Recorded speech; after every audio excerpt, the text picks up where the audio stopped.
to the West Wind by Percy Bysshe Shelley. Ode to the West Wind is one of Shelley's most lyrical poetic prophecies. Its subject is the need for some form of revolution to renew a dead and corrupt world full of suffering and injustice. Shelley here concentrates on the force of renewal itself, which now takes the form of the West Wind. Like many other poems by Shelley, Ode to the West Wind is undoubtedly influenced by the utopian radicalism of William Godwin, first a dissenting minister, then a philosopher of atheistic and anarchical views, whose daughter Mary the poet later married. A crucial aspect of Shelley's verse is that while present conditions are named with great precision and concreteness, the forces of change inevitably remain abstract. The wind is first a breath, then a trumpet call, then a spirit, then a voice. It remains invisible and intangible. In revolutionary terms, the wind is evoked as an element that is beyond human control, a symbol of the cycle of nature, where every cold winter is inevitably followed by spring, and death and destruction is inevitably followed by new life and renewal.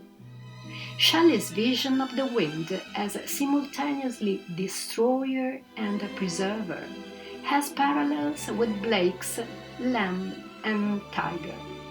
Like Blake, Shelley regards destruction and creation as inseparable. One gives birth to the other. In the passage from autumn to spring, through the action of the wind, the dead leaves of the old world are transformed into airborne seeds and will bloom in a spring of the new world. In terms of the poem's historical context, these dead leaves might allude to the movement of people anticipating the mass emigration of Europe's oppressed poor to the United States of America. However, Shelley's prophecy of revolution is not simply related to the creation of another society or another nation. As the poem continues, we see that his desire is for the wind of revolution to keep things up in the air and not to limit itself to any precise form of realization. For Shelley, the wind's strength as a revolutionary force is in its perpetual movement, the fact that it never rests or arrives at any final form. In the last section of the poem, Shelley, understanding that the wind cannot hear his words, expresses a desire to be carried himself on the current of the wind and to become its instrument and voice.